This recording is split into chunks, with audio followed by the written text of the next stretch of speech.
Matt Stepp, Dave Campbell's Texas football back here at the Grapevine 7-on-7 state qualifying tournament. Here with the head coach of the Southlake Carroll Dragons, Coach Riley Dodge. Coach, your kids are 1-0 today. Got a win over Prosper. I know you're happy about that because knowing you and a competitor you are, I guess anytime the Dragons suit out, doesn't matter what's going on, you want to win, right? Yeah, it was good to come out here this morning and get a win, and that's the thing we're looking for 7-on-7. We're going to do what we do on Friday nights and see if that carries over to 7-on-7. We just want our kids to come out here and compete at a high level. And I mean, it's not real football. The big boys aren't here, and we all know that they're the most important part of football. Yep. The skill guys get all the glory, but the big guys are the ones who make it happen. But I mean, because especially for you guys, there's a lot of translation because of you guys don't run a gimmick offense. You don't run quote unquote junk scheme. You guys run your offense, your base defense, and 7-on-7. I'm sure for you guys, it's really valuable reps. No, it's huge for us. I mean, that's what we're trying to tell the kids. We're going to do what we do, and we're not going to recreate the wheel for 7-on-7. And a lot of guys do a great job and have the same mentality that we have. And for us, if we come out here and win, that's awesome. But we're out here to get better. All right, now spring ball. You guys still going, or did it wrap up already? We're done. We had our spring game on Wednesday.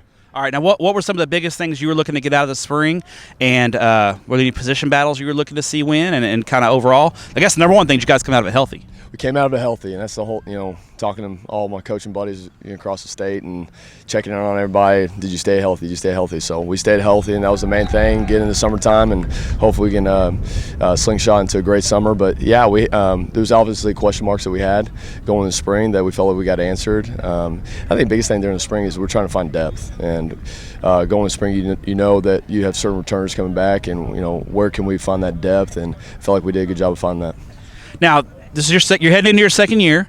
I imagine things are moving a little bit more. I guess it's almost like when we're playing, yeah. And you come in as a sophomore and everything's going a million miles per hour. Then you go into your second year and things have slowed down. Kind of everything is you got a good pace about you. Sure. Is the same for coaching for you as a coach? I mean, are things moving a little slower for you now? It is. Was able to retain the entire staff, which was huge.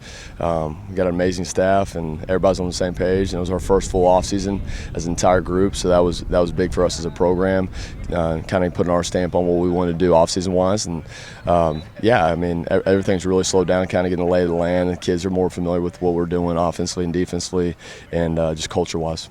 And kids they respond to that stability right now. That things are kind of sure. That they seem when kids know where they're supposed to be and when they're supposed to be, it seems to always just things go smooth, right? Yeah, it runs a lot smoother when everybody's on the same page. And our kids did an amazing job of retention from the fall to the spring, and had an amazing off season. And hopefully we can carry on to a great summer.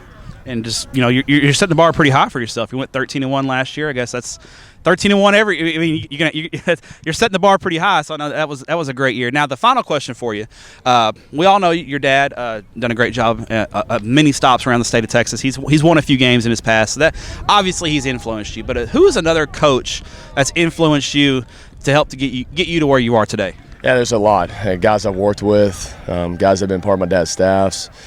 Jerry Stanford at Texas High, worked with him and Marcus, worked for him and Marcus, and he's a guy that I lean on quite a bit. We had a lot of conversations. Todd Ford at Lovejoy, Bill Poe at Northwest, Clayton George, offense coordinator at Lovejoy, and there's many more. Doug Stevens at Rowlett, guys that I've been around my whole life, and the guys I can really lean on. Just very thankful for those relationships. Coaching is one of those professions. It's unique because you can pick up a phone and call a guy that you could play next week, yeah, and ask him a question, and he more than likely he might not help you that week, but he'll help you. I mean, and most times it's a unique profession, isn't it? Yeah, it is. A great example of that is Terry Gamble. Coach Gamble, I've known Cody, his son, for a long time, and I picked up the phone this week and called Coach Gamble about something, and he was eager to help me out. And obviously a 6A opponent that we don't see in the regular season, maybe we see in the playoffs, but very selfless, and picked up the phone and answered some questions for me. Well, Coach, appreciate your time. Enjoy watching your kids compete today. Congrats on a great 2018 season, and good luck in 2019. Thanks, Matt. Appreciate it.